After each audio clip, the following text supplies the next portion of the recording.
वो कोई बूढ़ा बाप था ना, तो मोबाइल उठा के मोबाइल वाले के पास चला गया और उसे कहने लगा बेटा ये मोबाइल ठीक कर। नौजवान ने मोबाइल देखा तो कहा बाबा जी मोबाइल ठीक है। उसने कहा नहीं बेटा ध्यान से देखो ये मोबाइल खराब है। उसने फिर देखा तो कहा बाबा जी मोबाइल बिल्कुल ठीक है। दूसरी मरतबा जब बूढ़े के हाथ में मोबाइल पकड़ाया तो बूढ़े की आंखों में मोटे मोटे आंसू आ गए और उसकी हिचकी बंद गई। उसने कहा बेटा अगर ये मोबाइल ठीक है तो इसके ऊपर मेरे बेटे की कॉल क्यों नहीं आती है? मैं सारा दिन कान से लगा के बैठा रहता हूं कि मेरा बेटा अभी मुझे कॉल करेगा, मेरा बेटा अभी मुझे कॉल करेगा, लेकिन इसके ऊपर मेरे बेटे की कॉल नहीं आती है। ये बूढ़े माँ बाप है, मांगना बुरी बात है, मांगना नहीं चाहिए, लेकिन मैं सोचता हूं कि सही जब सिग्नल पे ब्रेक लगती है, झुकी हुई कमर पे बूढ़ा हाथ तेरे शीशे के दरवाजे के आगे जब ऐसे आता है तो दिल में ख्याल तो आता है आखिर ये 60 साल की माई है, कोई इसकी भी औलाद होगी, कोई इसका भी बेटा होगा, लेकिन ये आज सड़क पर बैठ कर मांगने पे मजबूर है। माँ बाप क्या मांगते हैं तुमसे? नमाज खत्म होती है तो सारे लोग उठ के घर चले जाते हैं, एक 60 साल का बूढ़ा मस्जिद में बैठा रहता है, उसको उठ के घर नहीं जाता। क्यों? उसको पता मेरी घर में किसको जरूरत है। वो मस्जिद के कारी साहब के पास बैठ के वक्त गुजार लेता है, वो अपने बेटों के पास नहीं जाता। 4 बेटे बैठे हो घर में, किसी बात पे मुशावरत हो रही हो, हर कोई आगे बढ़ के अपने दिल की राय देता है, लेकिन एक बूढ़ा बाप है जो चुप बैठा है, वो नहीं बताता अपने दिल की बात। क्यों? उसे पता मेरी बात की क्या हैसियत और क्या औकात है। जब माँ बाप ये सोचे कि 2 दिन से माँ सोच रही है मेरी दवाई मुक्की है और मैं किस बेटे को किस तरह कहूं कि बेटा मेरी दवाई खत्म है और मेरे जोड़ों में दर्द बड़ा बढ़ गया, वो माँ कहती बेटा मैं क्या करूं, मैं मजबूर हूं कि मेरे से चला भी नहीं जाता और मैं लस सोचती हूं कि मैं तुम्हें कैसे कहूं। वो जो बाहर बैठ के 2000 का दोस्तों में डिनर करके आ जाता है, माँ की दवाई की खबर लेने के लिए उसके पास ना वक्त है ना उसके पास सोच है।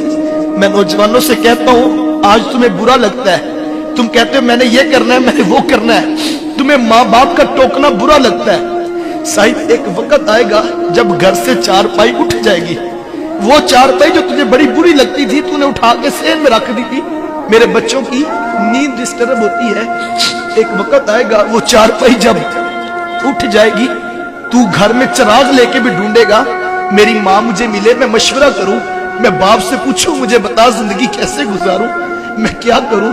उस वक्त तुझे घर खाने को आएगा, लेकिन उस वक्त का पछताना कोई काम नहीं आएगा। अपने माँ बाप की कदर कर लो। बूढ़े माँ बाप रुसवा हो गए और माँ बाप जो है वो धक्के खा के जिंदगियां गुजार रहे हैं, अपने घरों में अजनबी बने बैठे हैं। ये वो दुखड़ा है जिसका हम जो है वो अजाला कर सकते हैं।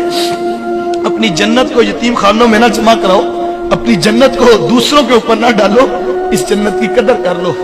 सारी जिंदगी अपनी मर्जी से गुजारनी है, सारी जिंदगी पैसे ही कमाने हैं, लेकिन उस वक्त पैसे भी होंगे। जब कल एक दोस्त उसने एक नई गाड़ी ली थी तो वो कहता है एक वक्त था कि मेरी माँ बीमार थी और मेरे पास साइकिल भी नहीं थी और मैं माँ को टांगे पे और गधा गाड़ी पे जो है वो लेकर जो है वो जाता था और दुकान से दवाई ला के देता था डॉक्टर से।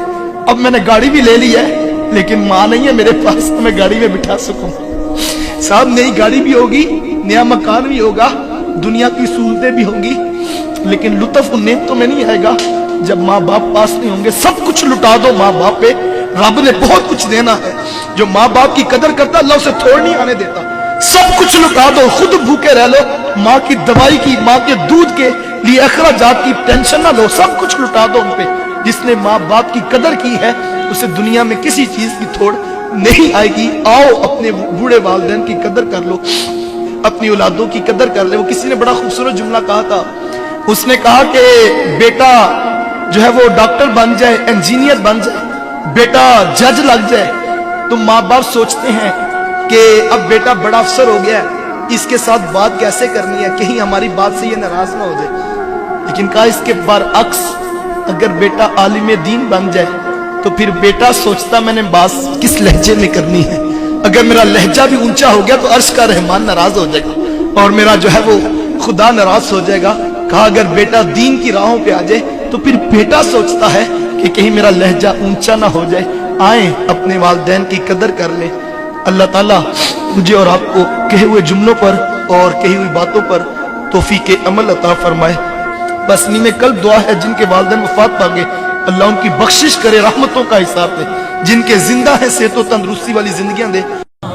اس ویڈیو کو شیئر ضرور کریں, ہو سکتا ہے آپ کے ایک شیئر سے یہ بات کسی کے دل میں اتر جائے.